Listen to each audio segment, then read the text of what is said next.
So in my opinion, the number one reason why players struggle attacking short, high balls in the center of the court is because they get too close to the ball. I teach people every week on Zoom, and I'll do strategy sessions with them where we'll review video footage of them playing. And I see all the time this weak, high ball come down, float into the middle of the court.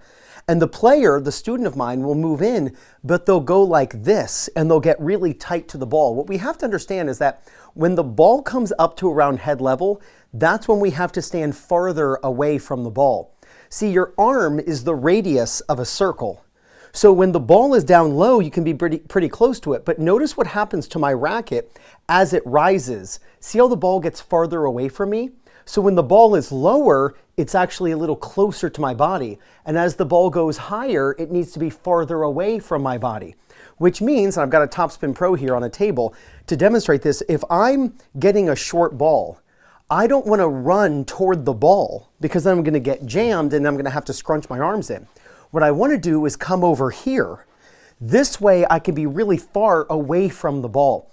Let me show you de Minaur against Felix Auger-Aliassime. De Minaur hits a good serve, gets a weak return, and I want you to look at the way de Minaur approaches this ball. He doesn't run toward the ball, he runs over here where he needs to be to have a fully extended contact point. This is so cool. Check this out. Now, first, this video is courtesy of PTSO on YouTube. Make sure you subscribe to their awesome channel. I've put their link in the description below.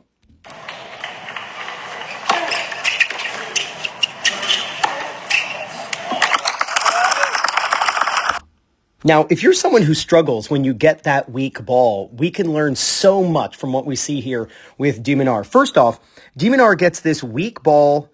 It's just floating. It's going to bounce high. The first thing I want you to notice is where he moves. So if we zoom in and we just put a little dot where the contact point is, what I see with recreational players is when they get a short ball like this, they run straight toward the ball. They go like this. They actually jam themselves, and what they end up having to do actually is they get too close to the ball, then they have to move away from it, and then it really impacts negatively the shot. What you want to do is move over here. Watch how he follows this path as he's preparing for this ball. He's not running to the ball. He's running to where he needs to be to hit the ball. So do not jam yourself by going toward the ball. If you're right-handed and you get a weak ball like this to your forehand, move to the left. The second idea is notice when he gets there, he gets into an open stance.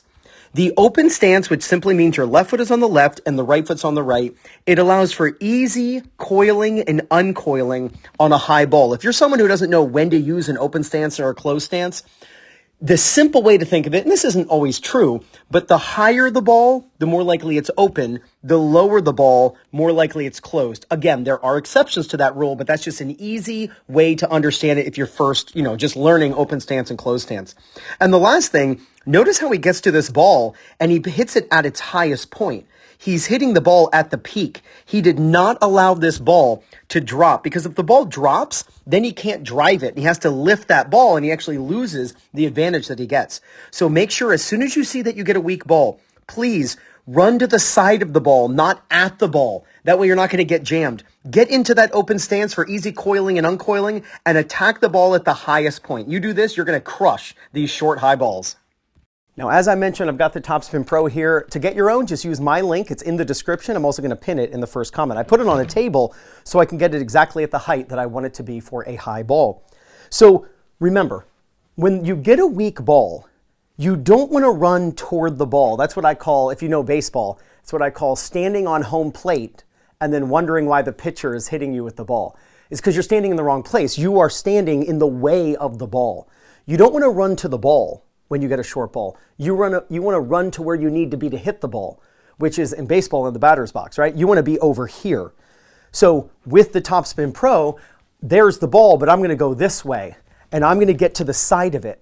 Remember, as my racket, or I should say this way, as my contact point rises, the contact point gets farther away. And then if I just kind of kneel here, as the contact point gets even higher and higher, then it's back up ahead, above me.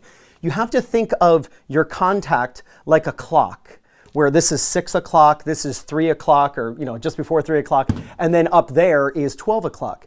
The 3 on a clock is the number that's most on the right. which means it's the farthest to the right. So you've got to be to the left when you're going to play the ball at head level. So the next thing then is I have to get into an open stance. Don't get into this stance because it's hard to uncoil when you have a higher ball. It's easier to uncoil with an open stance, especially when you have a high ball. So you get into the open stance, and then the goal is to play the ball when it is at its highest point. Now with a Topspin Pro and it's just sitting there, I don't have to worry about that idea. But I'm getting into my open stance, moving off to the side, and then I hit. So again, instead of getting too close to the ball, move to the side, get over here to practice this shot. Now, if you're looking for people in your local area to play matches against or practice with, or if you want to find a coach who's close to you who can help you with your game, then use my link in the description and pinned in the first comment for Play Your Court. And it's playyourcourt.com/2minutetennis. When you use my link to sign up, you get 50% off. Get yourself a Topspin Pro, put it on a table, and practice where you're going to move and that you're going to get to the side of a high short ball that you're looking to crush. You practice this way, there's no doubt. You're going to gain confidence, win more matches, and play much better tennis. This is Ryan Ritty from 2minutetennis.net. You got this.